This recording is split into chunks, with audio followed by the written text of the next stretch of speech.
Sa ating buhay, hindi lamang sa araw na linggo tayo nagpapasalamat sa Diyos. Sa araw-araw ng ating mga buhay, minuto-segundo ng ating buhay, tayo dapat nagpapasalamat sa Panginoon. Sapagkat lagi natin naranasan ang kabutihan ng Diyos, ang buhay at hininga na pinaran niya sa atin ay nanatili. Amen. At hindi pa niya ito binabawi. Kaya hindi lamang sa araw ng linggo tayo nagpapasalamat, kundi sa lahat ng oras at panahon. Amen. Oras naman na tayo papasalamat sa ating Diyos na buhay, sa lahat ng bagay na ginawa ng Diyos sa atin. Sa nakalipas na isang linggo, marami tayong naranasan ng nakabutihan ng Lord. Ano man ang mga bagay na ginawa ng Diyos sa ating buhay, dapat po yan ay ipabalik salamat po natin sa ating Panginoon. Amen. Makapagbukas po kayo sa akin sa aklat ng mga awit, chapter 56, verse 12 hanggang 30. Masabi po dito, anumang pangako ko'y dadalhin ko sa iyo, O Diyos. Ang alay ng pasasalamat ay sa iyo ihahandog. Pagkat ako'y iniligtas sa digid ng kamatayan, iniligtas mo rin ako sa ganap na kasiraan. Upang ako ay lumakad sa presensya mo, O Diyos, sa landas nitong liwanag na ikaw ang nagdudulot. Amen.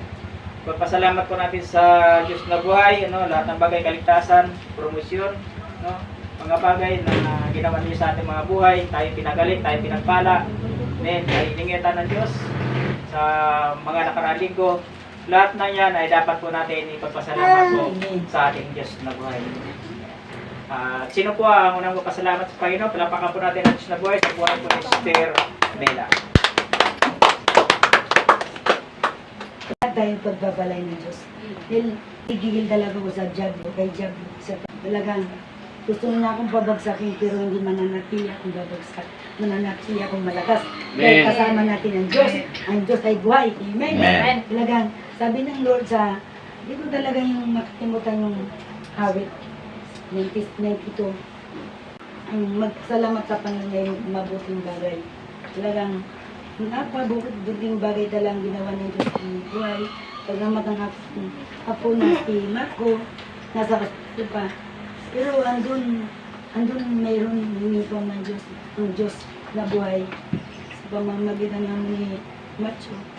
Talagang mabuting Diyos, diba? Bawal daw mag-uber ba? Bawal daw bumani. Purihin. Sabi ko nagtatabag, bawal kali. Sabi pa ni Karo, ano mo yan, sumbong yan sa dulo. Kay Lord natin sumbong. Di ang Diyos. Tapos mayroon pa, si Jay kaming apo kong dala-dala dito, nagsusuka. Gabi, sabi sa gas, kung mo yung akong binagyan. Sabi ko, sama mo, kaya mo. Sabi ko, pagdating ko, magaling ka na. Ngayon, pinagaling ka na. Kasi, minapanood na ko sa YouTube, alam niyo mga kapatid, di man ligod sa kanyang alaman. May isang pastor mag-asawa sa ibang bansa. Gano'n na ako yung binata. Yung anak nila, umalis silang patay. Pagdating nila, buhay ang anak nila, naglalaro sa kwarto. Diba? Kapangyarihan ng Diyos yun. Talagang pinagtitibay tayo ng Diyos. Kailangan, natin, yung aning na balutin, ito. Kasan, yung balutin ng kaligtasan, armor, sinturon. Talagang, kailangan natin magpasakit sa kanya. Yung mga pagsubok na yan ay dumadaan na yan sa ating buhay. Bagamat hindi natin yan hinanggal. May naisabot ng Diyos sa ating buhay. Talagang, kung titignan mo kung pamilya magulo, tingnan ko sila magulo.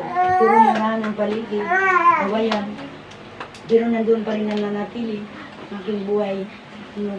Sabi ko, Lord, kung anong nais-ibig mo sa aking tatay, sa pagganas. Well, sabi ko, kagkisa ko lang, nagpahilod ako kay Brother Ronnie, aking malakas. Masakit ang likod ko, parang tinutusok na hindi maintain naman yung matay ko, dibdib ko.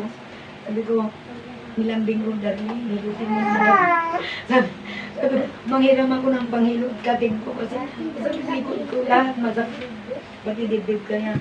Sabi ko rin, kanina sabi, huwag ka maligo-ligo. Sabi ko, huwag ka maligo-ligo. Kailangan kong mabuti ang Diyos. Iba nung bago, nanginginig katawan ko, buong katawan, makitiro, pero walang lagnat sa isang green. Bagamat mga kasama ko sa bahay, nanginginig sila, ang bago sa Diyos sa akin, sa Diyos ang nagawin. Amen. Amen. Amen. Talagang mabuti po ang Panginoon po, ano? Palapakan po natin ang Panginoon po. Sino pa po? Na Diyos, sa buhay po ni Sister Kaya. Ako po, nagpapasalamat po ako sa Diyos kasi napakabuti niya po talaga sa atin sa araw-araw na buhay. Kasi kami din naman po, umanas din po kami ng pagkakasakit. Pero sabi nga po ng sabi nga po ng kapatid ko, parang umiikot-ikot na lang dito sa bahay sa pag-ati Sabi niya, parang nahawa na rin ako.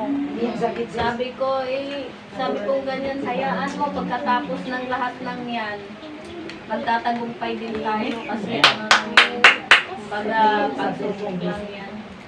Sabi ko, pagkatapos nating subukin, magtatagumpay din yan. Ayun nga po, na salamat sa Panginoon dahil kahit ganun yung mga nangyayari sa buong isang linggo, na hindi pa rin naman po tayo pababayaan ng Diyos. Lagi pa rin po niya tayong sasamahan. Lagi pa rin po niya tayong ililigtas sa kapahamakan. Basta tumawag lang po tayo sa Kanya, manalangin. Huwag din po tayong magpabaya sa Diyos. Huwag din po tayong bibitaw sa Diyos. Pag tayo po'y bumitaw sa Diyos, wala po tayong magagawa. Kaya dapat po, sabi po ng Panginoon, ang gusto po niya sa mga tao ay kumapit sa Kanya. Kaya lagi po tayong kakapit sa Diyos. Salamat po sa Panginoon dahil lagi po siyang nagpapaalala. At kahit po, yun nga po, magulo yung buong paligid mo, pagka sinabayan mo rin po yan, wala po, mag-aapoy lang po kayo. Kaya dapat po malamig po ang isa. Hindi po dapat sasabay kung may mainit. Dapat po maging malamig po ang isa. Salamat po sa Panginoon dahil lagi po niya, kahit napakahirap sa paningin, pero binibigyan pa rin po niya ako ng kapayapaan ng buhay at kaunawaan. At binibigyan po niya ako ng pangunawa na hindi po ako dapat pumatol.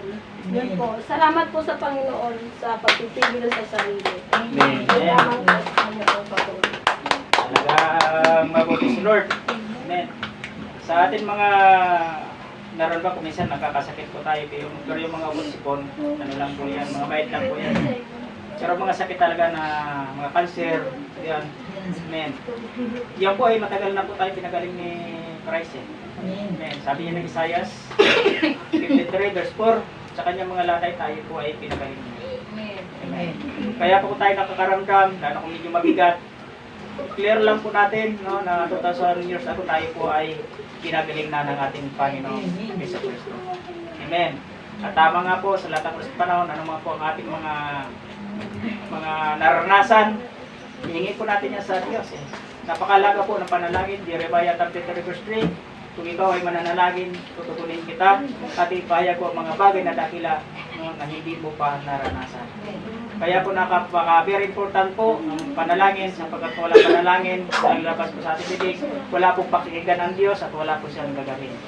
Kaya sa ating mga Kristiyano, napaka-importante po ang panalangin para tayo ay tugunin at ibigay sa atin ng Diyos ang ating pong mga kahilingan. At sige pa po. Lapak po natin ang buhay na Diyos sa buhay ni Sister Nini.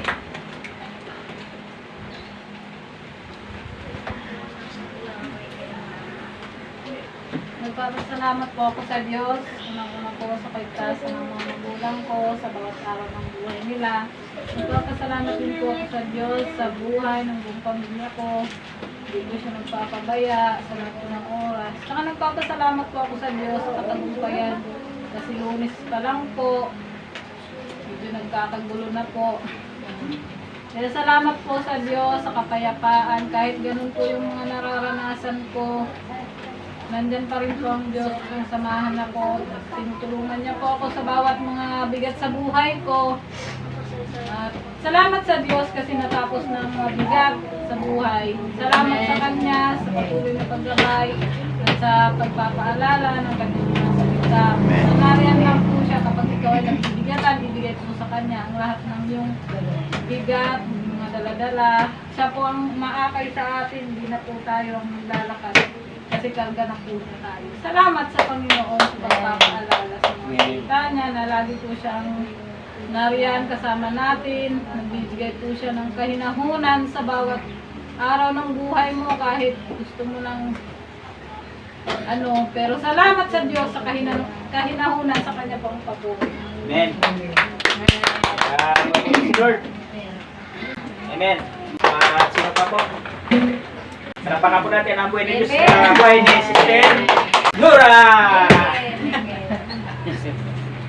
Salamat ako sa Panginoon na gumaling na yung aking apo. Amen. Pero nung Bernes, natakot rin ako na hindi siya nakahinga, langitin. Pero nagpasalamat pa rin ako sa Panginoon na binigyan pa rin ng buhay ang aking apo. At saka pasalamat din ako sa anak ko na nasa abroad. Kahit pa paano gumaling na ang iyang sakit ng ulo na dinadaing, siguro sa lipas ng gutom. Kaya panay akong payo na huwag isipin ang hirap ng inabot mo. Kaya sabi ko naman sa kanya na magdasal ka sa Panginoon. Pero awa ng Diyos, nakinig siya sa akin, nagdadasal siya, nagbabasa ng Bible. Pero nagpasalamat pa rin ako sa Panginoon na dinadasalan ko siya na sana ang aking anak gumaling sa karamdaman niya na lagi siyang lutang ang isip niya. Pero ipinalangin ko pa rin sa Panginoon na siya gumaling. Kasi parang ako'y nasasaktan sa anak ko. Parang lutang ang isip niya. Pero awa ng Diyos, nagdadasal ako sa Kanya. Lord, tulungan mo naman ako ang aking anak. Paano gumaling siya? Kahit galing sa abroad. Okay lang ako kahit wala kaming pera nga nadadala niya. Pero gumaling siya. Masaya na ako, Lord, nga nakita ko yung anak ko. Marami pong salamat, Panginoon. Na kahit papaano nadinig ko yung panalangin niya sa akin. Amen. Kahit papaano sa araw-araw namin na ako lang naghahanap buhay, binigyan pa rin kami ng biyaya ng Diyos. Kahit sa araw-araw lang kong hinihiling sa Kanya na binibigyan ako ng lakas kasi wala naman ibang naghahanap buhay kung hindi ako lang. Amen. Yun lang po. Salamat sa Diyos. Amen. Amen. Mabuti si Lord. Talagang sa Diyos tayo kumapit, sa Diyos tayo lumapit. At sino pa po? Palakpakan po natin po yung doon. Amen. Ang una, nagpapasalamat ako sa Diyos ng buhay at saka sa araw-araw niyong pagkabay sa akin. Amen. Pag nasa Diyos ka, masaya ka, maligaya ka, wala kang inisip na masama kung hindi kaligtasan na talagang napakabuti ang Diyos sa atin nga nakapunta tayo may na ano sa atin na kasi nung araw wala akong Panginoon ngayon masaya ka, wala kang iniisip na kung ano man ang iniisip mo bahala na sa Diyos kasi Diyos lang kasi ang kapurihan, wala tayong ibang asahan kung yun ang buhay natin, bigay natin sa Panginoon. Talagang napakabuti ng Diyos natin sa buhay natin ng Panginoon kaya kaya ka, masaya ka na nasa Panginoon ka. Amen. Amen. Totoo po yung sinasabi ni Brother doon eh. Talagang ang kapayapaan, no? Wala kang mabibili sa tindahan. Amen. Sa kay Kristo Jesus lang po mayroong Amen. kapayapaan. Wala pang kanya. Amen. Amen. Kaya po, sa Diyos po tayo laging lumalapit. Amen. Bago pa umakyat po ang Panginoon Hesus sa langit, iniwan na po niya sa atin ang kapayapaan. Doon lamang po yun sa mga mananampalataya po ng ating Panginoon Hesus. Amen. Amen. Kung kaya tayo ngayon nasa Panginoon na, kahit anong mga dumating, ng mga bigat, payapa lang po tayo. Amen. Makita mo mga Kristiyano para siyang agila, no? Kahit bigat na, pero para siyang agila na nakikipaglaro po sa bagyo. Amen. Minsan sumasayaw pa siya sa bagyo, hindi siya natitinag. Ganon ang isang Kristiyanong malalim, pananampalataya. Hindi po siya natitinag, hindi po siya mapapatay. Amen. Lapakan po natin ang Panginoon. At nagpapasalamat na po ako doon sa aming church. Amen. Tigay ko na po ang susunod na gawain.